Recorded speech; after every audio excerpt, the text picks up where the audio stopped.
Good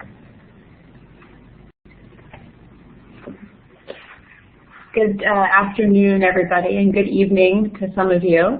My name is Caitlin, and I believe some of you received emails from me already, so hello. Welcome to the International Student Webinar. So basically what we're going to do today is we're going to take you through a brief presentation about some things that you should know about Dalhousie and about Halifax. And then we're going to also have a brief presentation from the International Center, who will brief you on some important information that you'll need to know as international students. So before we begin, I'm going to show you quickly how to use the software. So you'll see down in the bottom left-hand corner of the screen, there's a little chat box. So this is how you're going to ask questions. As you've probably noticed, you can hear us and you can see us, but we can't hear you. So we're going to communicate with you through that chat box. So if at any point you have questions, just type them into that chat box and we will answer them once the presentation is over. And so after the presentations, there will also be about 30 minutes allotted for a question and answer period. So that will be your opportunity to ask anything, any questions that you have about Halifax or about Dalhousie or about being a grad student here.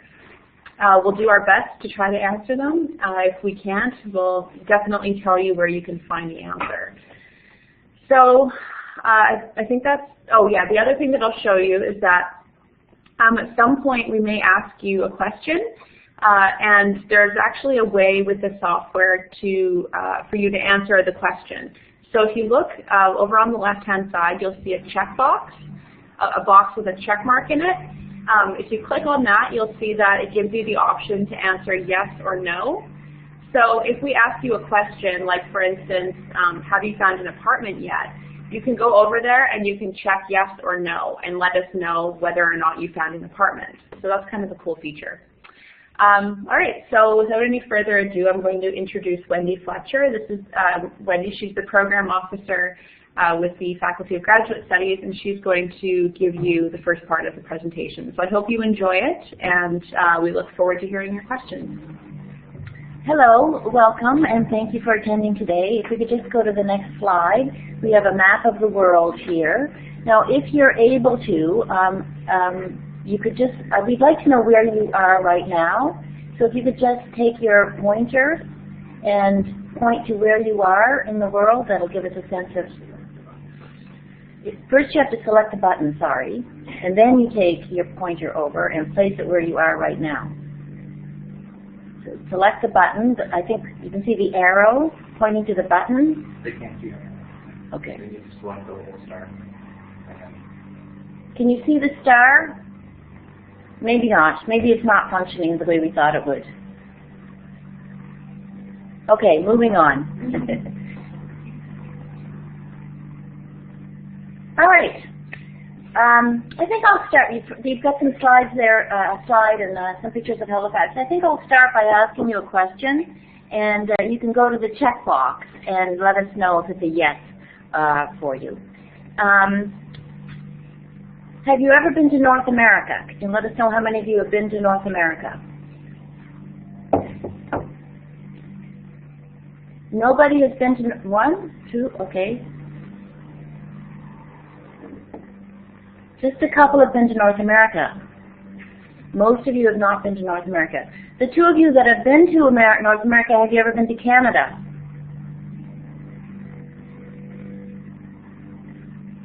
Yes. All right, and have you been to the Maritimes, the east coast of Canada? Anybody, has anybody been to the east coast? Nobody's ever been to the east coast, okay. Well, you've got a great experience to look forward to.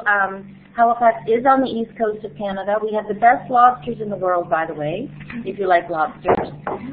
Let's just look at the pictures on the slide in front of you now. The one on the top left is a picture of Point Pleasant Park. It's very close to Dalhousie. It's within walking distance to Dalhousie. It's right on the ocean. Lots of sea traffic normally in our harbor. A great place to go for a run if you're a runner. You'll see dogs down there certain times of the year. You'll see certain times of the day, bicycles can go in there. They're free to ride around on certain pathways. So it's handy, it's close, and usually very peaceful. The middle picture on the top row is a picture of our historic properties.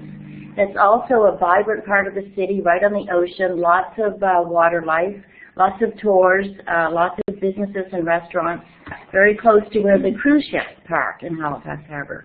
The top right-hand picture is a picture of George's Island, and you can see a cruise ship there right along the park, docked. Down in the bottom left-hand corner, you'll see a picture of the Buskers Festival, which we have every August. So if you get here in August, you'll be here for the Buskers Festival. It's all free, and it goes for about 2 weeks during the summer. The middle bottom picture is a picture of Citadel Hill. It's a fortress that was built a couple of hundred years ago. It's a place that you can go to today, and they have period costumes and tours and replicas of life in Halifax a couple of hundred years ago. We were founded in 1749, so about 250 years ago it was built. And then in the bottom right-hand corner is, I don't know where the picture is, it's someplace in one of the many places in Halifax where you can listen to live music. We have a very vibrant cultural community, lots of artists, lots of musicians, so seeing live music is quite a common sight here in Halifax.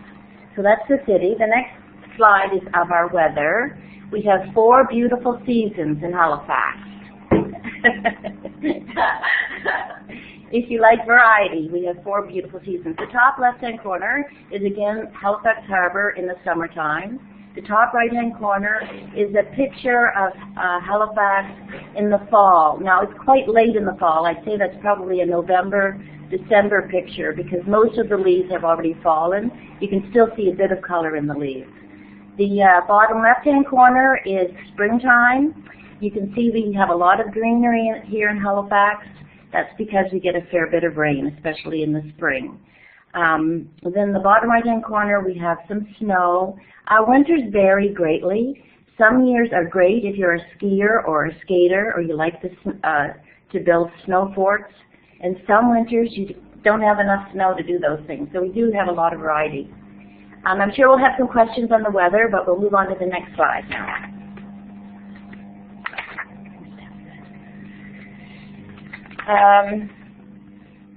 So here's a map of the Halifax Peninsula. We have a population of about 300,000 on the peninsula and the surrounding area. The bottom part of where the red line is, the bottom part of that is the south end of Halifax. The yellow boxes are that's the Dalhousie campus. So you can see we take up a big chunk of the Halifax south end. The top 2 sections of the Halifax Peninsula are the north end and the west end. Accommodations in Halifax tend to be more expensive in the south end near the university, within walking distance of everything, downtown, Point Pleasant Park, and the campus.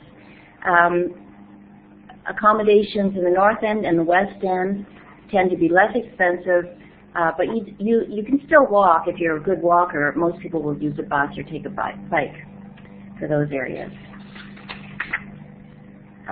Okay, so I'm going to ask you another question. You can let us know. How many of you have found a place to live yet?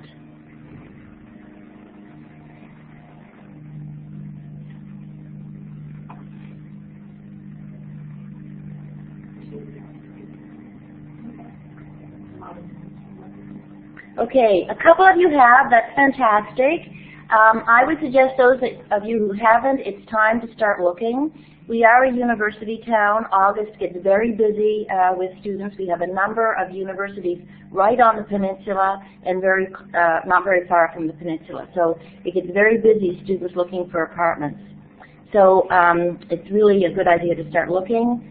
And keep in mind that the south end tends to be a bit more expensive, but you are closer to the university. A lot of our students live off the peninsula in areas called Clayton Park and Dartmouth, and even Bedford. They are a bit further out. They do have bus service, but but it is worth your while at least checking into that. The other really important thing to do is that when you're talking to a landlord, is ask them whether or not the rent includes heat and electricity. Most apartments do include heat and electricity, but you don't want to assume they all do, so it's an important question. The other important thing about being a student in this very student-centered town is that all the grocery stores give discounts to students. Every Tuesday you get 10% off your discount, off your groceries. Just going back to the north end and the west end, I guess two things I'd like to add is a lot of people travel in the city by bicycle. We have a lot of bicycle lanes, and the campus has a lot of bicycle racks. So it's a relatively safe place to ride your bike. A lot of people will walk. So if you do need to live away from the south end, there are other ways to get to the campus. All right, transportation. We've already touched on that a little bit.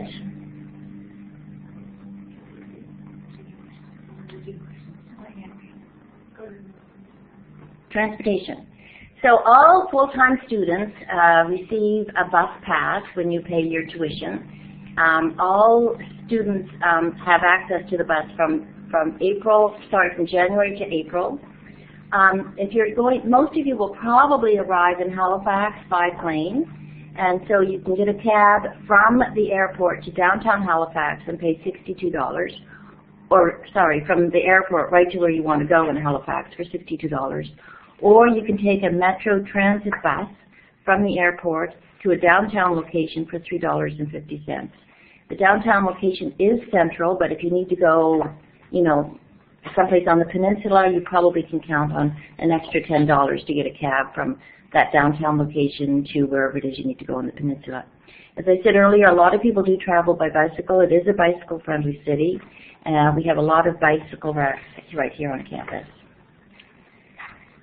Okay, and on-campus services. So if you haven't found a place to live yet, you really should go into this web address, our on-campus housing. Our on-campus housing is reserved for, or first people to get on-campus housing are first-year undergrad students. So, but that doesn't mean it isn't worth your while to call the residents or send them an email, find out what is available off campus, and get on the waiting list for on campus. Also, the other service you might be interested in is the bookstore. You can already go into the bookstore and find out if there are books required for your class and what they are and what they will cost to buy new or to buy secondhand. Also, meal plans. If you don't like to cook, don't want to cook, can't be bothered to cook, for whatever reason you don't want to cook, you can sign up for a meal plan. It's a good idea to try that at least when you're first here in the city. We do have a lot of great restaurants. We do have a lot of great grocery stores that do cater to different ethnic groups, but still the meal plan is something to check out. Now, parking tends to be very difficult in the city of Halifax. We are a peninsula. Parking spaces are limited. So if you can get by on the bus or by a bike or by walking, you will be well served, because even if you can pay for a parking spot, sometimes what we do at Dalhousie is we pay for a parking spot, but it doesn't guarantee us a spot. It gives us if we can find a spot we paid for, we're not going to get a ticket. So I'm just letting you know it's really a good idea to find another way to get around besides just driving a car. All right. So, registration. How many of you have registered for a class yet?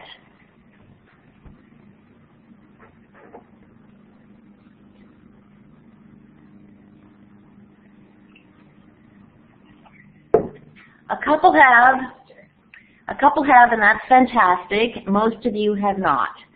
So it's a good idea to get registered before you get here. Some of you all of you who are in a program fee degree need to register for REG and $99.99 every single term. A program fee degree requires you to stay registered every term until you finish your degree requirements. And on the slide there, you'll see CRN numbers. CRN stands for Course Registration Number, and that's the course registration number for the fall, winter, and summer. And you can do that online anytime. Let's go to the next slide and we'll look at the different degrees. So I know I looked at the number of people who registered for today's webinar, and I know that we have a lot of students who are in program fee degrees and a lot of students who are in per course fee degrees. You can see up there program fee degrees. I know we've got some PhD students. You're all program fee. We've got some applied science, some computer science, some engineering, a Master of Science and Master of Arts, and there's a number of other ones. You need to register for REG and 99.99 every single term, plus another class, thesis or seminar or directed study of some sort. The per course fee degrees, we've got a number of you from the per course fee degree list. I know we've got some public admin, we've got some visiting students, we've got some health admin, and we've got internetworking students. All of you students pay for your program by the course. So every single course that you register for, you pay for. And you need to be registered 2 terms out of 3 every year. Otherwise, we consider you to have withdrawn from the program, and you're no longer a student. Your status has been taken away from you. Program fee students have to register every term. If you miss 1 term, we assume you've left the university, you no longer have student status. The difference in the fee structure is that in the program fee degree, you pay a set amount for your degree. Say you pay, say your program is $8,000 for the first year. Rather than paying $8,000 right up at the front, rather than paying $8,000 in September, we divide the $8,000 over 3 terms, September, January, and May. So it doesn't matter what courses you take or how many courses you take, so long as they're approved by your graduate coordinator, you pay a set fee for your degree. The per course fee degree students pay for each class they take. Okay, let's go on to the next slide. Students receiving funding from Dalhousie, that is if you're receiving funding from grad studies or another scholarship that is being administered by the Faculty of Graduate Studies, you need to be registered by August 2nd. Your first pay will come out, will go into your student account on September 27th. We need you to get registered almost 2 months in advance because the Faculty of Graduate Studies, the payroll department, and student accounts all have to administer your pay to make sure it gets there on time and is the right amount. When your pay goes into your student account on September 27th, the first thing that happens is your tuition gets paid, and then the remaining money is there for you to spend as you need to spend it. All other students have until September 5th to get registered. Okay, then there are a number of dates up here for you to look at, to keep in mind. You need to be, all students need to be registered by September 5th. You have until September 20th to add and drop classes without any kind of academic or financial penalty. After September 20th, if you drop a class, there will be some financial penalty. There may also be some academic penalty. You can drop your class up until October 7th if it's a 1-term class. You will get some money back, not the whole thing. You will get a grade of W. Up until October 7th, you won't. The class will just be removed from your record. You still will not get a full tuition refund. After October 7th, you'll get a grade of W, which has no academic weight. It's not good. It's not bad. It's just neutral. After November 4th, for a 1-term course, if you drop the class, you get no money back, and the only grade you can receive at that point is an F. You definitely want to avoid your Fs. You don't want any Fs on your record. Most programs at Dalhousie do not allow even 1 F. So most students will be academically dismissed if they receive a grade of F. So keep that in mind. Make sure you know those deadlines for dropping classes. All right. And paying tuition. So Dalhousie no longer accepts credit cards for paying your tuition, but we do take your money in other formats. You can send us a check, a money order. We'll take your money by Interact once you're here. Because your fees are not due until about the 3rd week of September, you can wait until you get here to pay your fees. You can pay by an international wire transfer before you get here. You can pay through the internet. If you have a scholarship or a student loan, that'll go right to your student account. We'll take your tuition out from there. Some students are paid by a third-party sponsor, and we invoice the third party directly. If you're a full-time employee at Dalhousie, you might qualify for a tuition waiver. And of course, we'll always take your Canadian cash. If you have specific questions about your account or how to pay your fees, we do have a website there for you to go and check out. If you have questions beyond that, I suggest that you send us an email, and if we can't answer the question for you, we'll find the answer for you. That's the end of my formal presentation. I did want to mention we have been sending out, and we will continue to send out newsletters every couple of weeks. How many of you have received the newsletter so far?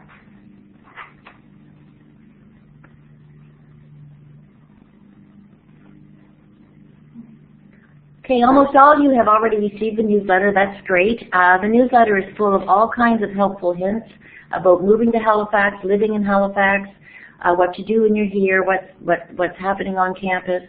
So stay tuned to that. Take a look at it. Keep referencing it so you are prepared as best as possible when you get here. Thank you very much for your time. The International Center representatives are going to join us now. If you have questions for me, please jot them down, because I will be back to answer your questions at the end of the presentation. All right? Thank you.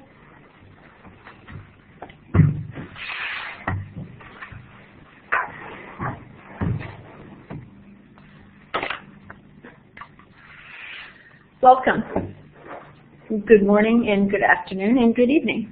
My name is Teresa Nacho. I'm one of the International Student Advisors here. I'm also here with my colleague, Kiwoba Carter. I'm also another International Student Advisor. I'm the Orientation Coordinator. Yes, and a warm welcome from the International Center. Before we begin, I just wanted to let you know a little bit about us. As you can see there from the slide, this is our team here. We have several International Student Advisors. Myself, Kiwoba, we also have Tuling there in the background, and Kirsty. In addition, we also have our study abroad advisors, and there's Amy Bray and also Florencia Baraka, which is unfortunately out of the picture. In addition, we also have our administrative assistant and program coordinator, Birgit Brunn and Bonnie Swanwhite, and we're all there to help support you during your stay here at Dalhousie University. So the International Center, hopefully you'll have an opportunity to come in and visit our website. The website, I believe, is up there for you to see. Yes, and also if you have any questions after the webinar that you did not remember, please email us at that website. The International Center offers a wide range of services, including, of course, advising, but also providing you information about some vital issues, especially with respect to immigration documents. As you may already know, all international students must apply for a study permit, especially those who are here for longer than 6 months. I believe there's no one there right now that's an exchange or a visiting student. There is? How many, if you're an visiting student, there's one person? Two. Okay.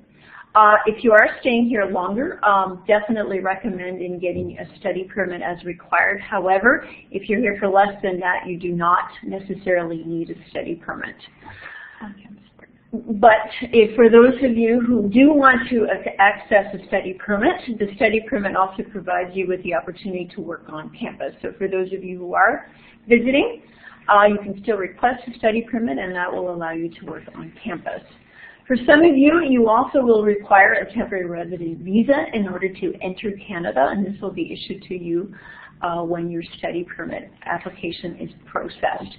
And the way, not all individuals, as I mentioned, require one. It'll be depending on your country of origin and citizenship.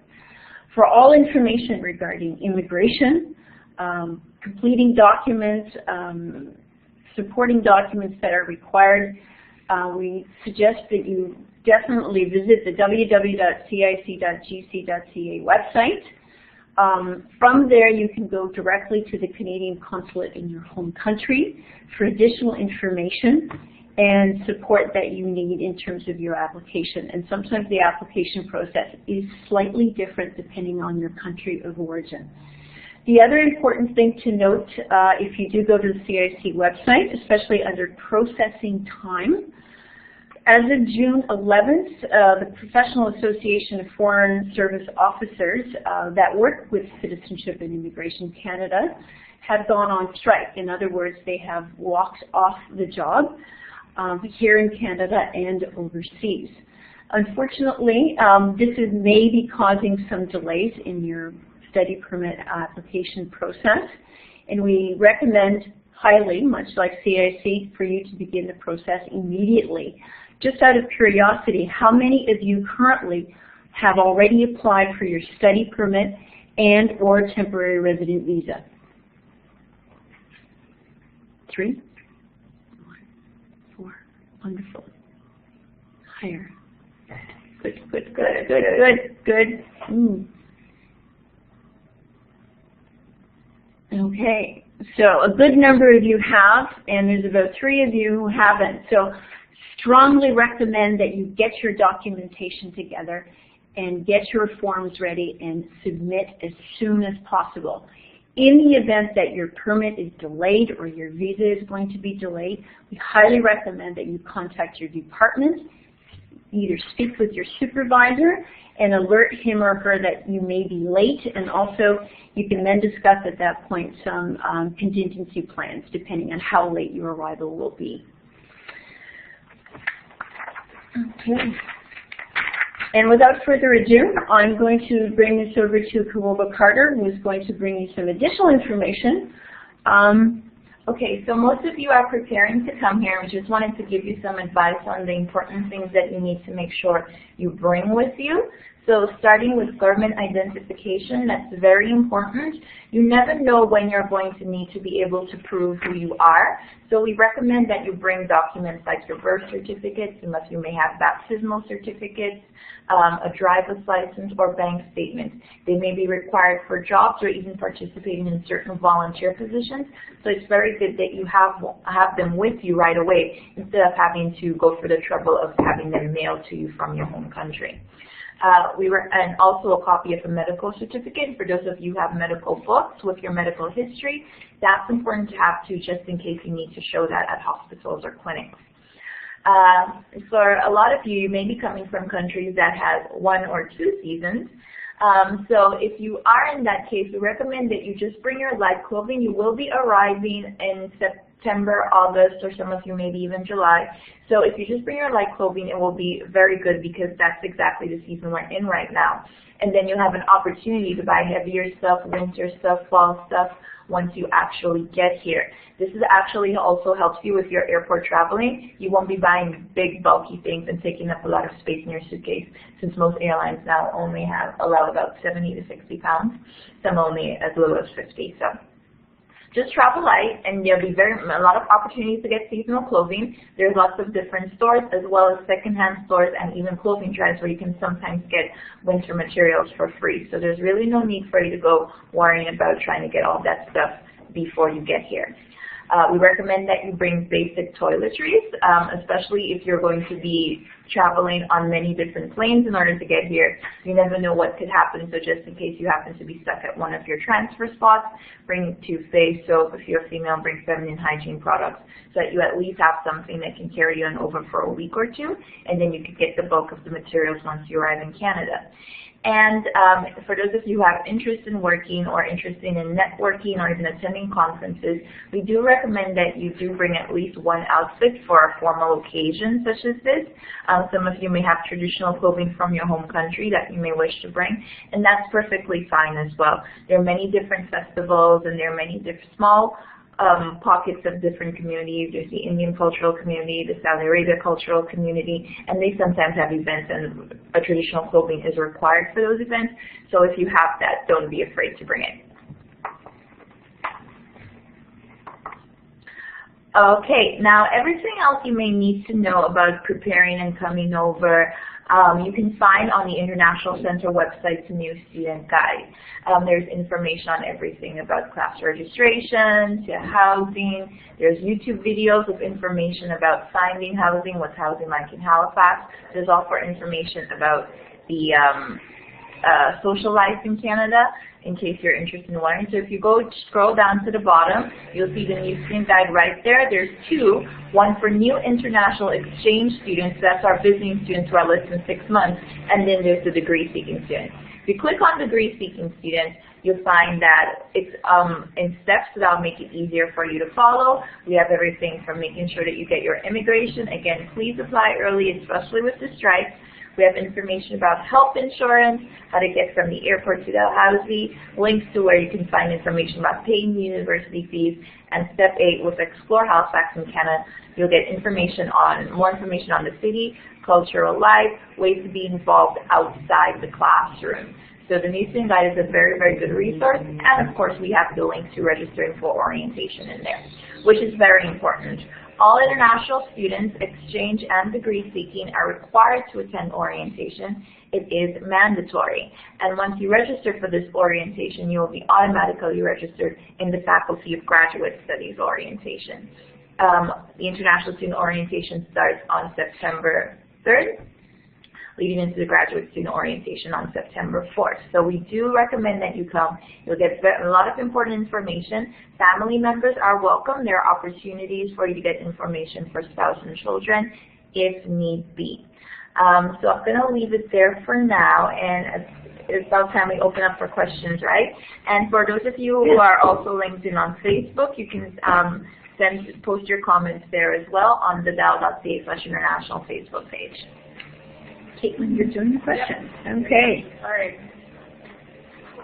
All right, so now is your opportunity to ask questions. So if you do have questions, please write them in that chat box, and we will do our best to read them out in the order that we receive them. Okay? Already have this? Yeah. Yeah. All right. Some there that I saw.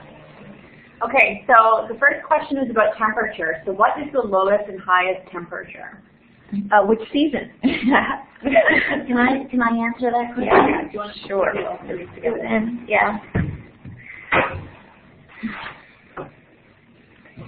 I'll answer that question. Because we're on the East Coast, we're right by the ocean, so the ocean does actually moderate our temperatures. So it doesn't get really, really hot in the summer. It doesn't get really, really cold in the winter, as a rule. We do get cold days in the winter. We'll have a few days in February where it could get down to -20, -25, even -30. But that's a fluke. It's not standard. So we do get the cold weather. It can last for maybe a week at the most. And in August is probably the seasons vary from year to year. So some winters you can get a lot of snow and cold weather, and some winters you can get very mild weather and mild temperatures. The same in the summer. The last few summers, our August have been very hot. Hot to us. I know for some of you, and we have students from hot countries, and they come to see us in the office, and I'll say, how do you like the hot weather, thinking it makes them feel at home, and they don't find it hot at all. But to us it's hot. It can get up to about 30 degrees. So to us, that's very hot. We'll have the odd day in August that it will even get up into the mid-30s. But mostly our summer temperatures are in the mid-20s, and mostly in the winter, I say our temperatures are around 0 to 5 degrees. Good. All right. The next question is about tenant insurance. So I guess, how would you get tenant insurance? Okay, you can purchase tenant insurance through major companies and particularly banks. I recommend that international students look at their banks, because sometimes they offer special packages for students. I know TD Insurance has a special tenant package for Dalhousie students, as well as Scotiabank. So there are many different options to choose from, and I definitely recommend going through the banks first. Now, there are other private insurance companies, but their rates vary. So I'd be very careful about going with those. Usually we found that the banks offer the best insurance for students.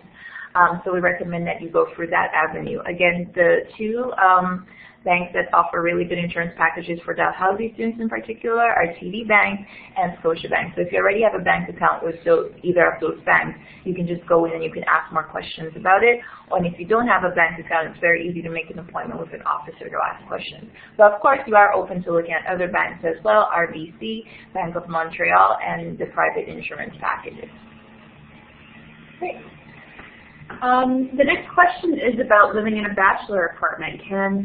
Can you live with a family member in a bachelor's apartment?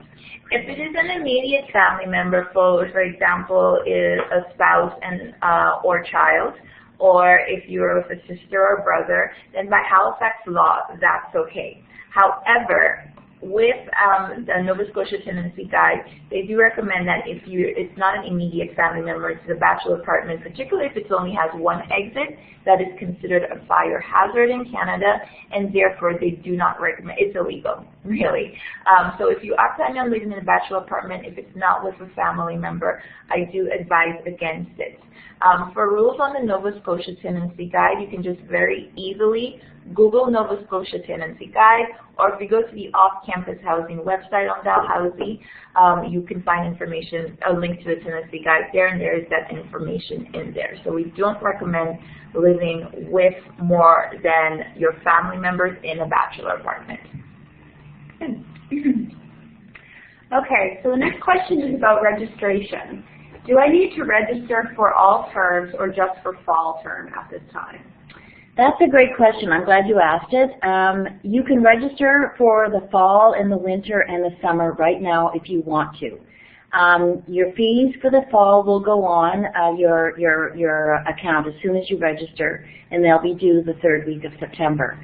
You can register for the winter. The fees won't go on your account until late December, and the same with next summer. The fees won't go on until May. So it's super. It's great to get all organized and planned in advance. There is a drawback. If you register for the fall, and for some reason your visa doesn't come through, and you can't get to Canada, and you're registered, you're going to be charged those fees. So if for some reason you don't get to Canada, make sure that you deregister yourself, and you can deregister yourself up until September 20th, and all your fees will be removed from the fall. The same goes with the January, May registration. But if you are registered and you're getting funding, or if you need a letter confirming that you're registered, we can do all of those things if you're registered. And if you're registered in advance, usually that's a good thing. There is just that one slight drawback about dropping out if you need to. Hope that helps. Okay, great. The next question is about study permits. They're not sure which category of study permit they would fall under.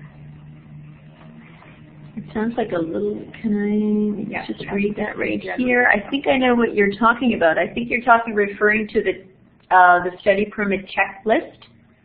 Yeah, is that what you're referring to? That's probably. And what I know, there's several there to choose from, and the one to choose from is the one that says, I believe it's University or University General, Post-Secondary, and there's a logo there that says AUCC. You click on that one and you follow that one as your guide to the application process. Okay? If that's not the correct answer, because I'm not sure exactly, I'm just guessing that's your checklist, please do send us an email, and I can definitely point you in that direction of which one to choose.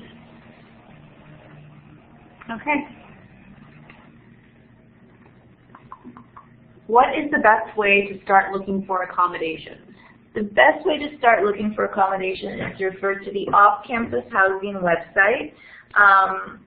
If you just go to dal.ca, the main page, and you click on current student resources, you'll find a link to the off-campus housing website. And then when you click on off-campus living, if you're an agricultural campus student, you click on Living in Truro. If you're a student at the other campuses, you click on Living in Halifax. From there, you will find a list of the different search engines. So there are things like Places for Students, there's Rent Donkey. Basically, just go to the link that says Rental Listings, and you can do a search through there. There's also a main link called apartment listings, where it actually is another way of getting to the different listings. Now, when you're looking at your listings, you'll find that they often will give a brief description of the place. They'll say its address and location, and they may or may not say what's included. As Wendy said earlier, you want to be very careful to make sure you ask, are utilities included, specifically electricity, sometimes maybe internet and phone. Usually heat and hot water is standard, but you still want to ask for that as well. I recommend looking at listings that actually have pictures attached to them so you can actually see what you're getting into. Look at various listings, see what you want in comparison to what you want to afford, how close you want to be to campus, how close you want to be to grocery stores. That's very important because sometimes in the winter you may need to be traveling in order to get your groceries. So you want to try to at least have access to grocery stores. And then make a list of at least your top 4 or 5 places, or even more if you want. Then you contact the landlords. Usually they have their contact information, and you can ask them more questions about the place. What's allowed, non-smoking, is there laundry in the building? Questions like that. There's actually a list of questions, again, of hints to ask the landlord on the off-campus housing website. Once you've asked your questions and you've narrowed down your search a little bit more to your top 3, if you are outside of Canada, I recommend just telling the landlords that you are interested, letting them know when you're going to come and explore the place. Don't just sign on to that place immediately if you're still in your home country without actually seeing it. Try to avoid that as much as you can. I recommend coming to Canada, arranging some temporary housing. I'll talk about how you can find that in just a little bit. But if you arrange some temporary housing for at least 3 or 4 days, this will give you the opportunity to go and see the 4 or 5 places on your original list, decide which is the best one that suits your needs, and then you can formally sign the lease and make an agreement with the landlord. Now, I understand that not everybody has the resources to be able to do this, so be very, very careful. Try and see as much pictures as you can if you want to make sure you have your housing even before you arrive. Normally in Halifax, we don't have a lot of trouble with things like huge pest infestations. However, there have been reports of some apartments with bed bugs. There have been some reports of apartments that may have mice or rats, or in a very extreme situation, sometimes even termites. So you want to make sure you ask these kinds of questions and you don't go into a situation where your housing is really terrible. As soon as you arrive, you realize you can't live there, but you've already signed the lease. Once you sign a lease, you have to uphold the agreements of that lease, and if that lease is for a year-to-year, especially if you're a new student, they usually ask for a year-to-year lease, then you are stuck with that lease for the entire year. If you try to break that lease, a landlord could take you to court, or you may have to find somebody else to live in that apartment, and not a lot of people want to live in an apartment that's faulty, of course. So please be careful and make sure that you see the place before you sign the lease. With regards to temporary accommodations, again, if you go to the off-campus housing website, you'll find the list of temporary accommodations there.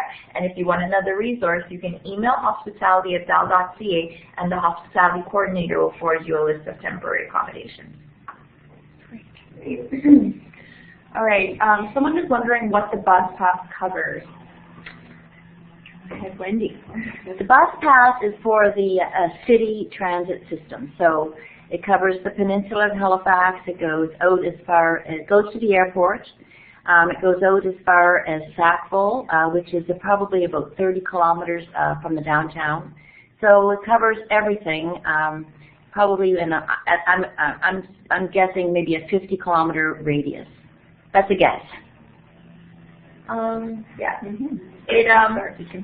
Yeah, you can actually reach lots of places throughout the Dartmouth and Halifax regional municipalities. So it's very, you can have a lot of options with travel. You can go onto the bus if you have a bike. The buses are bike friendly. You can also load up your bike in the front and use the bus. It actually takes you to a lot of different beaches. So a bus pass is a good thing to have in the summer. You can head as far almost into the Dartmouth Eastern Passage, and you can also head out west as well. So the bus pass pretty much covers a lot of the city and its surrounding areas. It's only for one person, so you can't go on and use the bus pass for you and 3 of your friends. It's just for you, and you have to show it every time you first get onto the bus. The bus driver will automatically look up and try to see your pass. So when you get here, you'll actually receive a plastic covering because your bus pass is attached to your Dal card. It's the same as your Dalhousie ID, and there's a covering that comes with it. Some people will use it in their wallet. I actually take the bus regularly, so I have a leather holder that I keep it with. And you just flash that on the bus, and then you're able to get on. So it does cover a lot, and it's a useful thing to have. There's a related question, which is about whether the bus pass is included in your tuition, or do you have to pay it separately? It's included in your tuition fee. Great. Mm-hmm. Okay.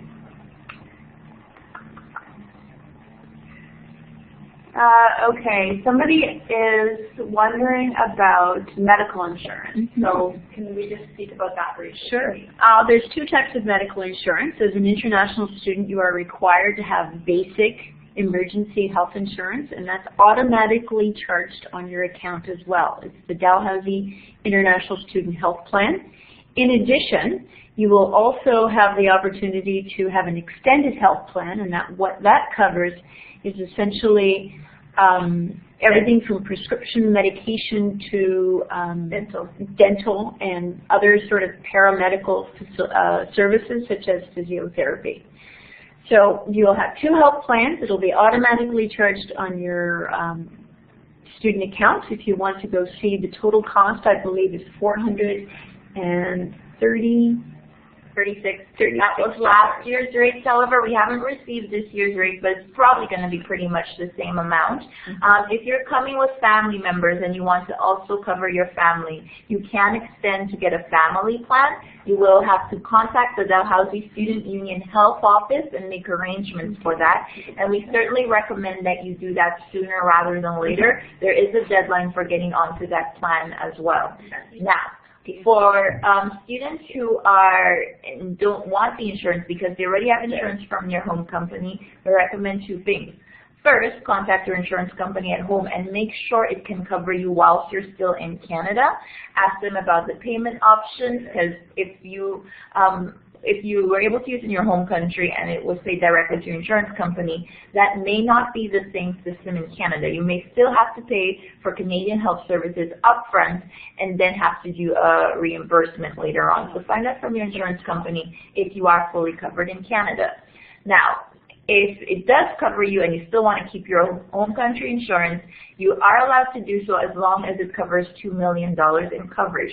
We recommend that you contact the Dalhousie Student Union Health Office. You can, for the time being right now, send an email to dsuhealth@dal.ca to get started on what's called the opt-out process, and that way you can have the student fee for your health insurance removed from your account. Now, as I said before, you have to make sure that it covers at least $2 million in coverage. So please email dsuhealth@dal.ca. You will have to show proof of your insurance, either a card or a written policy. They have to see that. Now, in order to complete the process, you can either do that online through the website, or you can contact the DSU Health Office in person and do the opt-out in person. Again, you will have to have your documentation with you, your health insurance, your Dalhousie student ID. And there is a deadline for this. What's the deadline for registration? September 20th. September 20th, so it's the same deadline as the deadline for registration. So please make sure that you do this in advance. If you have any questions about the policy and what it covers and what it doesn't cover, I recommend that you email the email there on the screen, dsuhealth@dal.ca. Great. So another student is wondering about registration, and they're not quite sure how to register. For orientation or for classes? Oh, okay.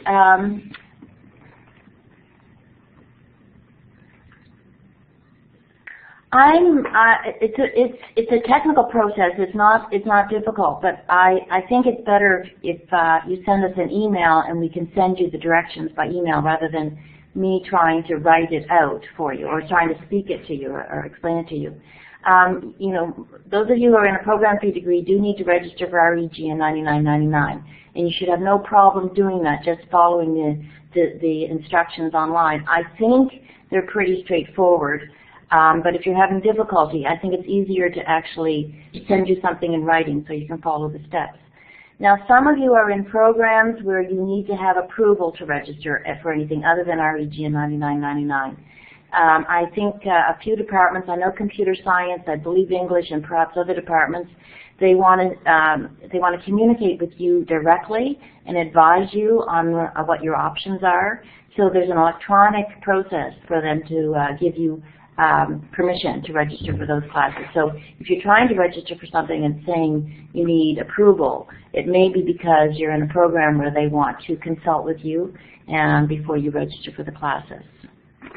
I'm going to give you my email address so that if you have specific questions that I can't answer in this kind of a format, I can get the answer for you. So my email is Wendy, W-E-N-D-Y, Fletcher, F-L-E-T-C-H-E-R, @dal.ca. Okay? Okay. So the next question is about study permits again. If they do not have a visa before class begins, does that mean that they lose the chance to study at Dalhousie? It will depend on your program, and as I mentioned earlier, your best thing to do is to contact your department or speak to your supervisor in terms of when it would be too late to start. And depending on the time, maybe it may be a deferred start for the winter, but then that will be something that you and the department can discuss and decide on. So it will depend. Every situation and every program is different here at the graduate level, so do not say that when you're concerned. Yeah, I think that's right. That's well put.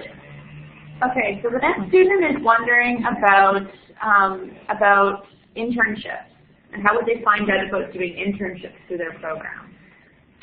Well, there are many different ways. Sometimes your graduate coordinator or supervisor or even your professors in your class may let you know of internship opportunities within your program. That's one resource. The second resource is we have a career services website that often offers listings of different internships, volunteer opportunities, and job opportunities. You can find information about internships there as well.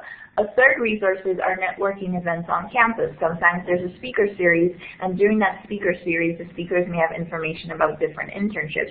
I know, for example, in the International Development Studies program, sometimes they have people come in from CETA or other organizations, and students are able to find about internship opportunities there.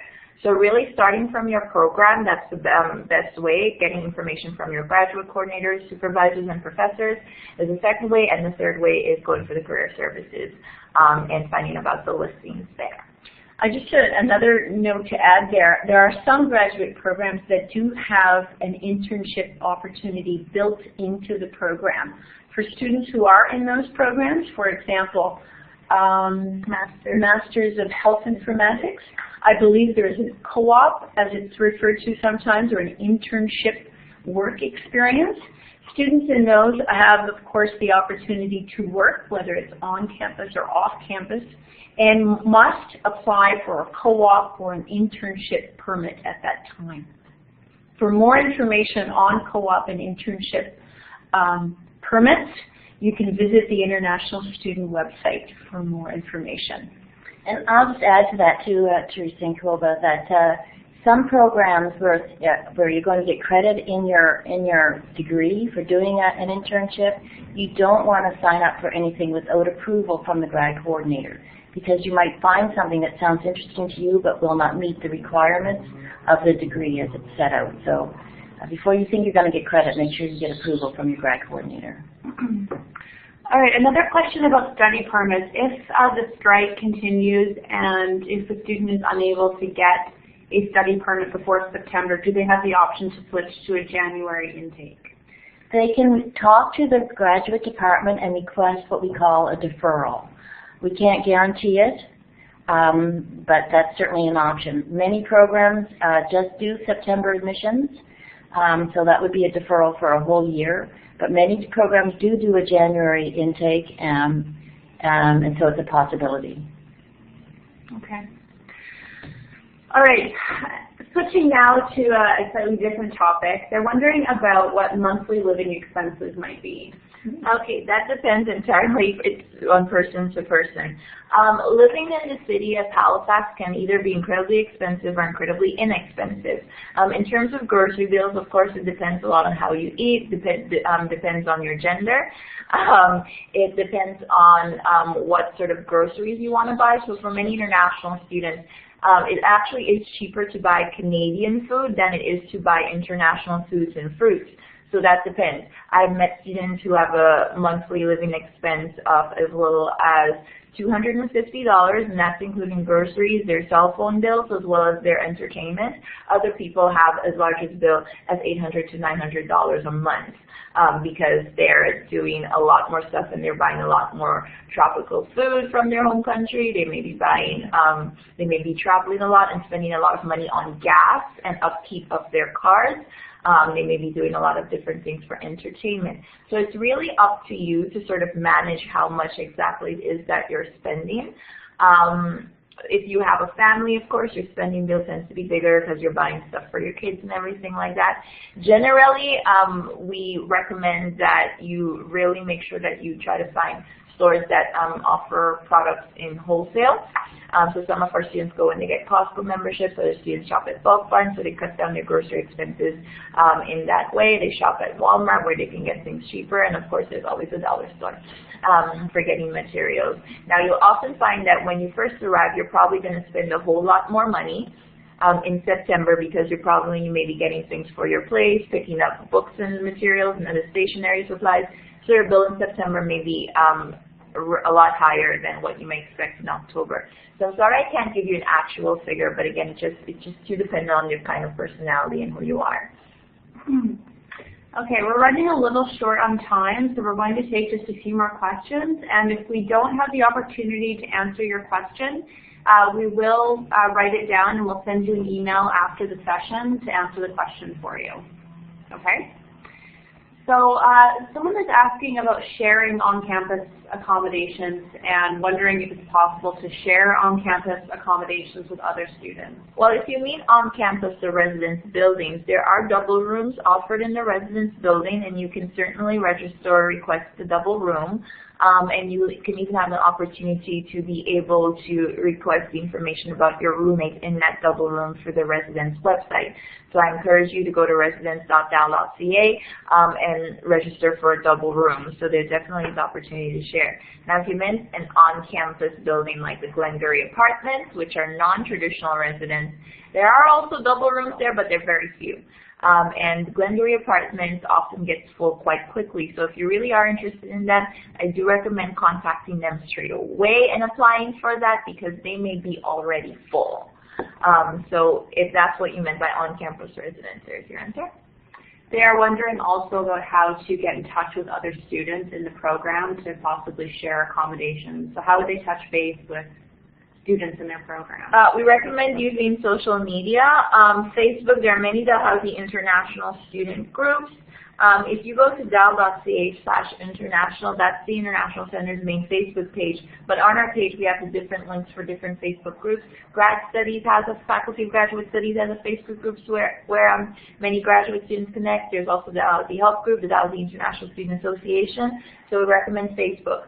If you are in countries like China, is anybody here from China?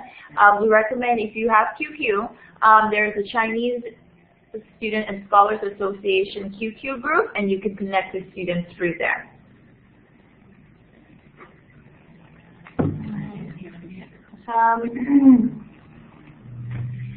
Again, another question about visas. What happens if the visa is not ready for September? What happens to your registration and your tuition payments?